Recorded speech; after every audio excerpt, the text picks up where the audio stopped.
পারফিউমের ভিতরে ভেটিভারের নোট যাদের খুব পছন্দ তাদের জন্য রয়েছে সুখবর। মার্কেটে এলো নতুন একটা ভেটিভার পারফিউম।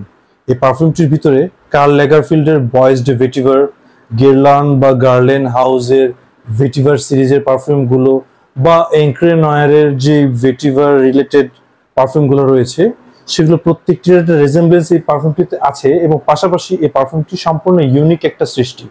এই পারফিউমটি আর কিছুই নয়, ডি স্কোয়ার্ড হাউসের two wood, and this is Aroma Talk by Apon.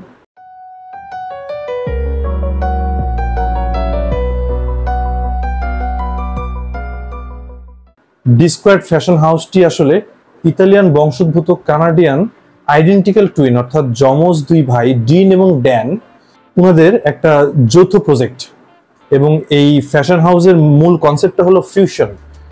এবং এই ফ্যাশন হাউস থেকে যে পারফিউমগুলো বের হয়েছে অর্থাৎ ডি স্কোয়ার্ড থেকে যে পারফিউমগুলো বের হয়েছে সেগুলো প্রত্যেকটি দেখা যায় ওয়েস্টার্ন পারফিউমারি এবং ইতালিয়ান পারফিউমারি একটা ফিউশন। তো তেমনই একটা ফিউশন পারফিউম হলো আজকের টু উড।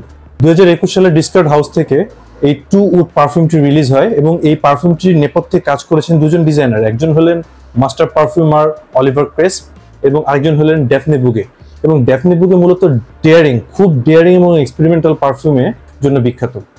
ভেটিভার নোটটা যারা অনেক পছন্দ করেন তারা তো জানেন ভেটিভার নোটটা আসলে রিপ্রেজেন্ট করে সফিস্টিকেশন, মডার্নিজম এবং সিম্পলিসিটি। আর টু উড এই পারফিউমটা মূলত fresh woody perfume. So this is two wood. এখানে দেখা যাচ্ছে যে উড লেখা আছে ব্ল্যাক ইঙ্কে এবং নিচে ডিসকার্ড লেখা এবং বড় করে টু লেখা। এবং এই টু উড দিয়ে আসলে উডি পারফিউমের দুই ধরনের অ্যাসপেক্ট একটা পারফিউমের ভিতরে ব্যবহার করা হয়েছে, এরকম ব্যাপারকে রিপ্রেজেন্ট করা হয়েছে। আবার যমজ দুই ভাইয়ের একটা ব্যাপারও রয়েছে। সো তারা দুই ভাই আসলে তাদের ফ্যাশন হাউসের কাপড় চোপড় পারফিউম সবকিছুতে একটা ডুয়ালিটি রাখেন, যে জিনিসটা খুব ইন্টারেস্টিং। বোতলটা খেয়াল করলে দেখবেন যে এটা আসলে খুব সলিড বেজ একটা গ্লাস, খুবই সলিড বেজ এবং পুরো বোতলটা আসলে বস বোতল টাইপের একটা সিলিন্ড্রিক্যাল শেপ এবং ম্যাগনেটিক ক্যাপ। এবং ম্যাগনেটিক ক্যাপের পাশাপাশি ক্যাপের মাঝখানের অংশটা এবং উপরের টপটা কিন্তু উডেন এবং এখানে একটা লেজার কাট দিয়ে কানাডার যে সিম্বল, যে ম্যাপল লিফের যে পাতাটা সেটা এনগ্রেভ করা। পাশাপাশি স্প্রেয়ারের উপরেও এই ব্যাপারটা রয়েছে।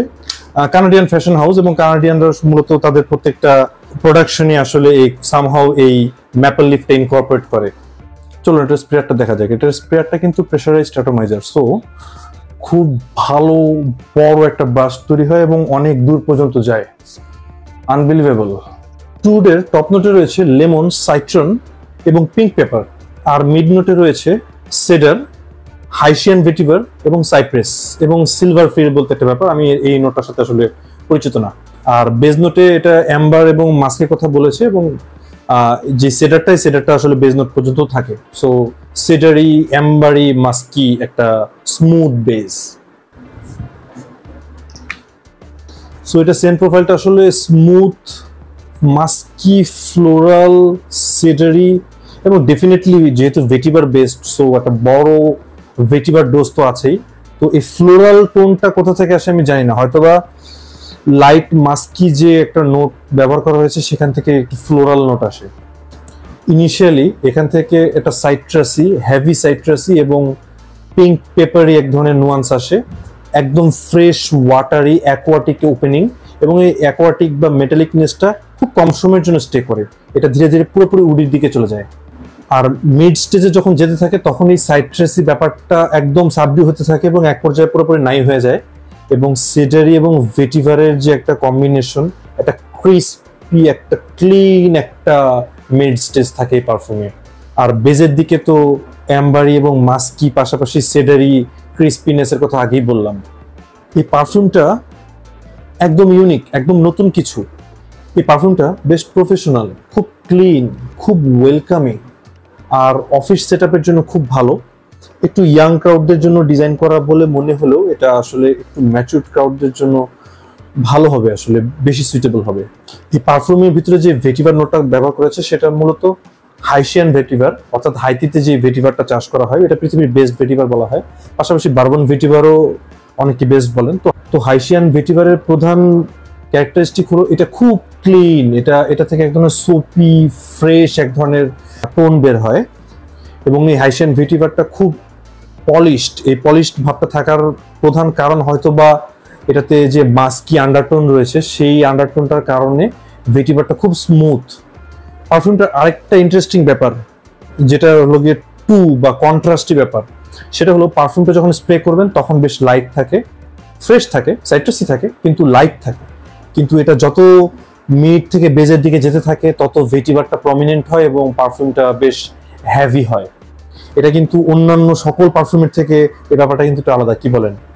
পারফিউমটা একটু বেশি স্প্রে করি আমি আসলে অনেক পছন্দের জন্য, তো এটা থেকে আমি আসলে পুরো কর্মদিবস পেয়েছি। খুব সাটেল ভাবে, খুব ক্লোজ একটা সেন্ট বাবল তৈরি করে রাখে। অফিসে সবাই যে একদম মুগ্ধ হয়ে যাবে, কি দিয়েছেন ভাই, কি দিয়েছেন ভাই, এরকম কিছু না, কিন্তু একটু পরপর আপনি এখান থেকে ফ্রেশ একটা হুইফ পাবেন। এবং এই পারফিউমটাতে প্রচুর আইসোই সুপার ব্যবহার করা হয়েছে, যার ফলে এই পারফিউমটা খুব এয়ারি। আপনি অতটা টের না পেলেও পুরো অফিসের সবাই কিন্তু কম বেশি আপনার ক্লিন, শার্প, ভেটিভারিশ, ড্রাই একটা গন্ধ একটু পরপর পাবে। পারফিউমটা খুবই ভার্সেটাইল, যেহেতু এটা একদম নতুন একটা গন্ধ বা নতুন একটা সেন্ট প্রোফাইল, তো এটা আসলে সব পরিবেশেই আসলে এক্সপেরিমেন্ট করতে আপনার ইচ্ছা হবে। যে কোনো সেটআপে, ক্যাজুয়াল সেটআপ হোক বা ফর্মাল সেটআপ হোক, অফিস বা স্পোর্টসি বা যে কোনো পরিস্থিতিতে। কিন্তু স্পেশালি এক্সট্রিম হিট, এখন বর্তমানে যে এক্সট্রিম হিট চলছে, প্রচুর হিউমিড, এই সময়ে এবং অফিসের জন্য এই পারফিউমটা বেস্ট। পারফিউমটাকে আমি ভিজুয়ালি ইনকর্পোরেট করব সারিয়াল আর্টিস্ট সালভাদর দালির 1929 সালের একটা পেইন্টিং, যেটার নাম ছিল দ্য গ্রেট মাস্টার বেটার। পেইন্টিংটিতে দেখা যায় যে সালভাদর দালির এটা এক ধরনের একটা সেলফ পোর্ট্রেটের মতো, তার ফেসটা নিচের দিক করে মাটিতে তার নাক থেকে রয়েছে, একটা বড় ফিগার। এবং এই আসলে অ্যাবস্ট্রাক্ট পেইন্টিং বা সারিয়াল পেইন্টিংগুলো এক্সপ্লেন করাটা অন্যরকম, তাও আমি চেষ্টা করি। সেখানে দেখা যায় যে সালভাদর দালির নিজস্ব চেহারার মতো এক ধরনের এক ফিগার, যেটা নিচের দিকে মাটির দিকে ফেস করে রয়েছে, তার নাকটা মাটিতে ঠেকে রয়েছে এবং সেখানে দেখা যায় তার চোখ বন্ধ এবং নাকের ঠিক নিচে ঠোঁট বা মুখ বরাবর একটা ঘাস ফড়িং, এবং ঘাস ফড়িং এর নিচের অংশে প্রচুর পিঁপড়া, সেই পিঁপড়াগুলো সামহাও মুখেও কিছু এসে পৌঁছেছে। তার ভুরুর পাশে দেখা যায় বেশ কিছু কালারফুল অ্যাবস্ট্রাক্ট ফিগার্স, এবং তার মাথাতে দেখা যায় যে একটা ফিশ হুক এবং মাছ ধরার জন্য ব্যবহার করা হয়। এবং মাথার উপরের দিকে দেখা যায় একটা বড় পাথর, পাথরের উপর একটা ফুলদানি, ফুলদানিতে একটা ফুল বা গাছ শুকিয়ে গেছে, তার উপরে আবার একটা পাথর। সেই পুরো ব্যাপারটার আবার একটা ছোট ভার্সন তার ঠিক পাশে। তার মাথার যে ফিগারটা, যে পুরো ছবিতে যে সেন্ট্রাল ক্যারেক্টার, সেই মাথার ফিগারটা পিছনের দিক থেকে আস্তে আস্তে একটা নারীর অবয়ব হয়। নারীটির গলা থেকে গাল পর্যন্ত নীল শিরা দিয়ে আসলে নীল রক্ত শরীরের ভিতর দিয়ে বয়ে যাচ্ছে এরকম বোঝানো হচ্ছে। এবং তার সামনে দেখা যায় যে একটা পুরুষের নিচের অংশ, সে মেয়েটা আসলে কাছ থেকে গন্ধ শুকছে এবং হয়তোবা কোনো সেক্সুয়াল অ্যাপ্রোচ নিচ্ছে। এবং পুরুষের শরীরে দেখা যায় অনেকগুলো ফ্রেশ কাটা এবং সেখান থেকে একটু রক্ত বের হচ্ছে। একদম নিচের দিকে দেখা যায় যে একটা নারী এবং একটা পুরুষের অ্যাবস্ট্রাক্ট ফিগার, এবং সূর্যের আলো বা যে লাইট সোর্স থেকে আলো এসেছে তার কারণে ছায়াটা একটা ফিগারে এসে দাঁড়িয়েছে। আর দূরে দেখা যায় যে আসলে এখানে বলা হয় যে সালভাদর দালির বাবা হয়তোবা অনেক দূরে কোথাও চলে যাচ্ছেন এবং সেখান থেকে দূরের এই ফিগারটা বোঝা যায়।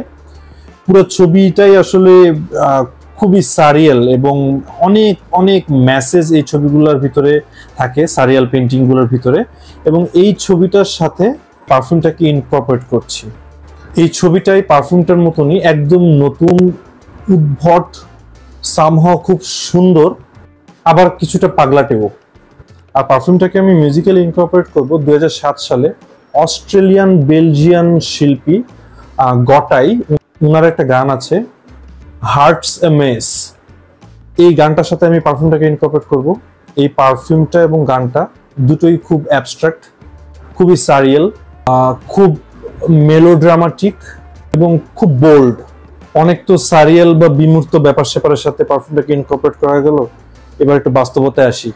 পারফিউমটা নিতে হলে আপনাকে গুনতে হবে 7 থেকে 8 হাজার টাকার মতো ফুল রিটেল, যেহেতু এটা নতুন পারফিউম।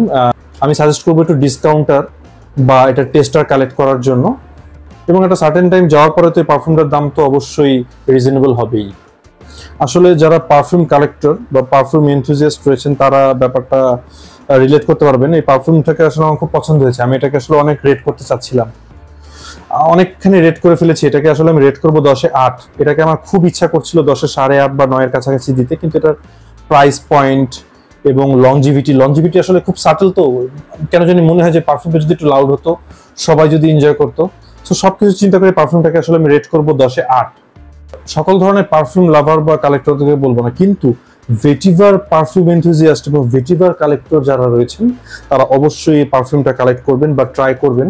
আর ভেটিভার লাভার যারা রয়েছেন তারা আসলে এই পারফিউমটাকে ব্যবহার করতে পারেন as a transition budget friendly vetiver perfume থেকে একটু নিশ টেস্টের দিকে যাওয়ার পথে। ধন্যবাদ টু উড নিয়ে অ্যারোমা টক বাই আপনার সাথে থাকার জন্য।